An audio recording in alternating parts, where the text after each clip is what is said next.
Hey guys, and welcome to a video. I didn't think about how to start this off, but I'm basically giving whoever's watching this a tutorial on how to code. First, we're going to start off with basics.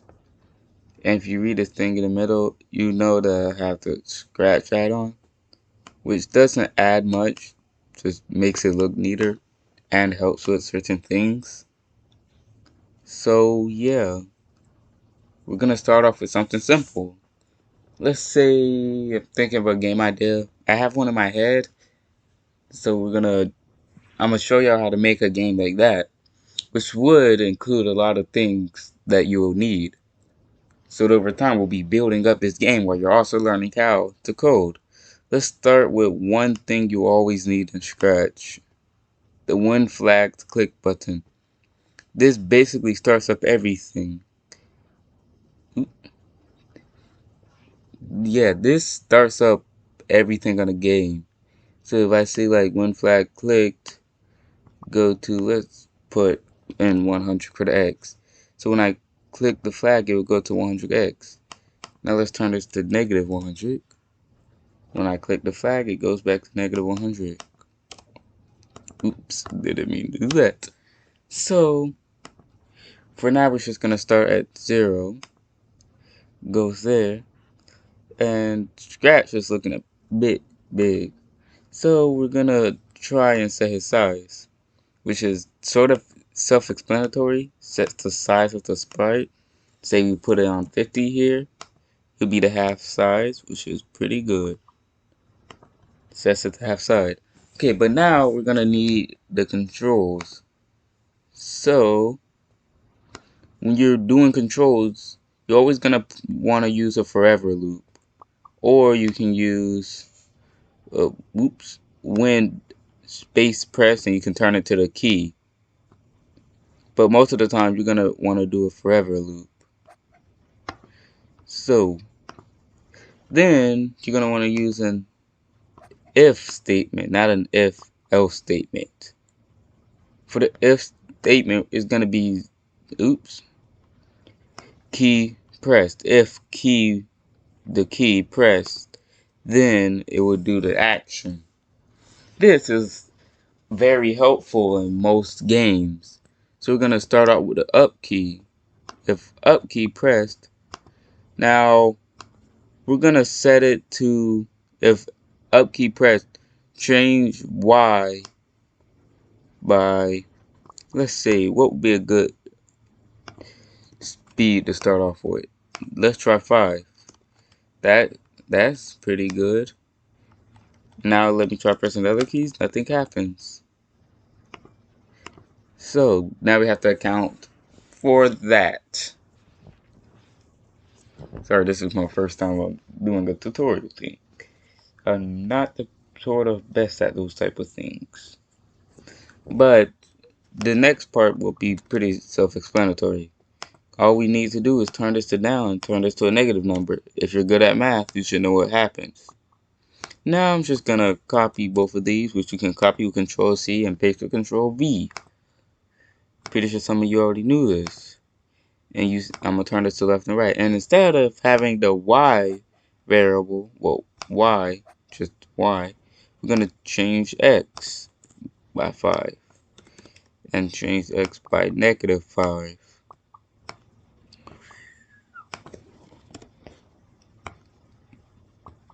And let's test it out. It works. Now heads up, in the future, this is gonna change a bit. So we got the controls down. Now what to do? Well, so here we have 2 costumes. Wouldn't it be a good idea to switch between these costumes? Oh, also, you should want to name your sprites so you be organized. Standing for costumes, but I'm not going to do that right now. I have an idea. So, the code's going to be a little bit messy here, but let's just copy this.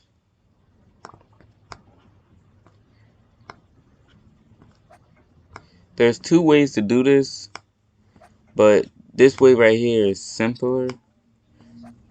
But I'm gonna show you the other way. Oops. The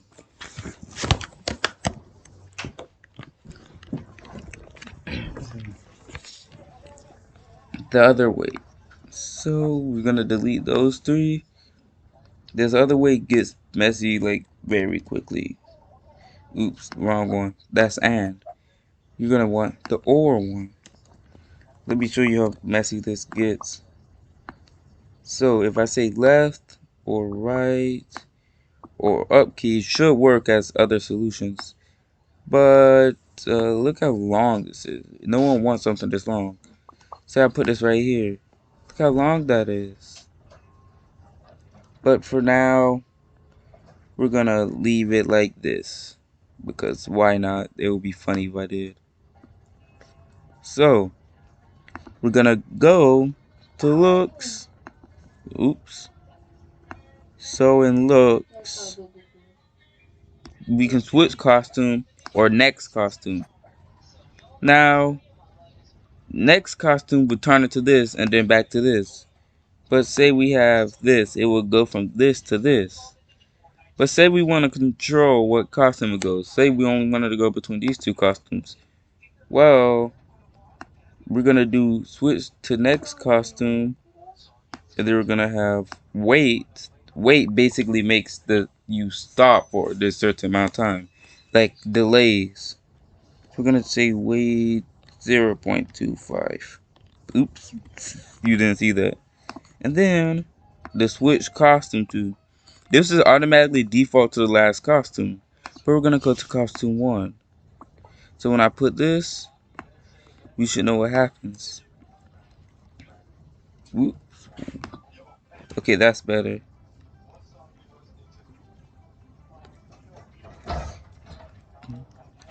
See, it works. But it kind of looks sloppy. There's another way you can do this. I'm gonna show y'all. Let's say switch costumes to 2. So, then afterwards, switch costume to 1. I don't know if I need to. Yeah, that won't work. Because, yeah, this is right after this, but these both are activated.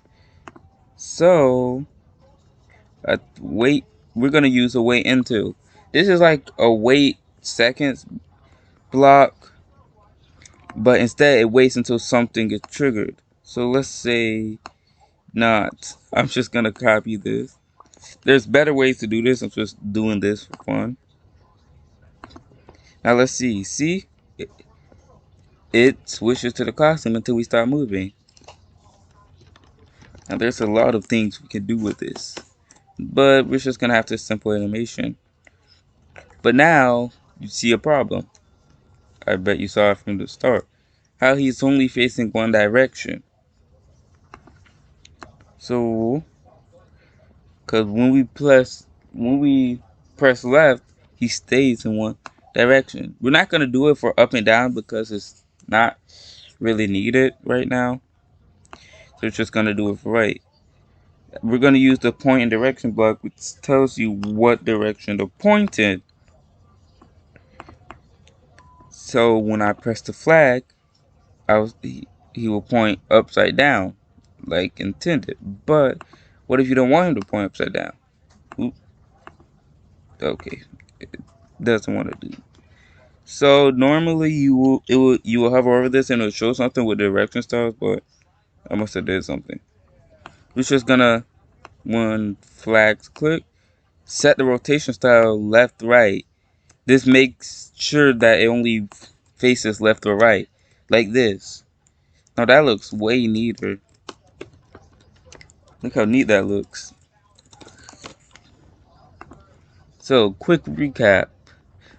Rotation style lets you set it to how it will rotate.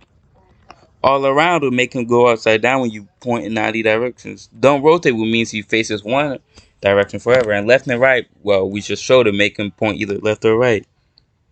The go-to position goes to a specific coordinate point on the grid. I actually not going to try and repronounce the word because I ultimately failed. And for ever loop, well, it just repeats for the entirety of the game until you stop it. And we know what the up arrows are. If up arrows pressed, we're going to change the Y coordinate upwards. The down arrow, we're going to change it downwards.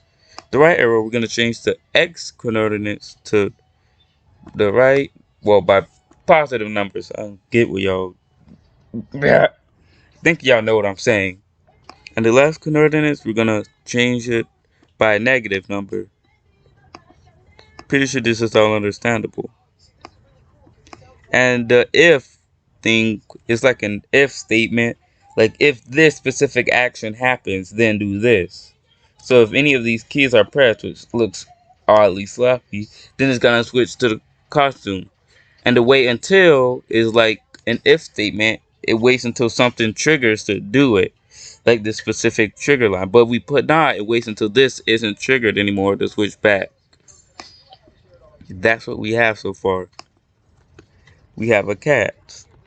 Those are the basics of scratch coding, but that's not all. These aren't the only things you're gonna use. These are just the simple things. There's other things you can do, like messages, loudness, and stuff. Yeah. Oops. When this sprite is clicked. Now here's another thing that's gonna be used often. When sprite clicked. This means when you click on a sprite, like I'm doing now, something what happens. But what should happen? I know what. We're gonna use say. Well, not.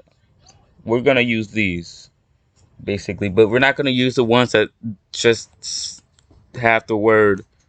We're gonna use the one that adds 4 seconds because we just use the say one. It will be different from the say block that allows you to change the time. Let me show you how. Oop, didn't connect the block. So when I click on this, it says ow. Nothing else happens. But when I do this, it says ow, and after a second it disappears, which is much better. Now, this game we're making, well, those are basically the basics of Scratch. Feel like I'm missing something. I know what. The sound. Before we do end off this video, I have to talk about the basics. So, one of the other basic things you'll see in most Scratch games is the start sound or play sound until done. Now, these it's important you use these in the right context. Using them in the wrong context can cause troubles. Hold on, gotta get the effect. Let's find it. I'm looking for a specific one.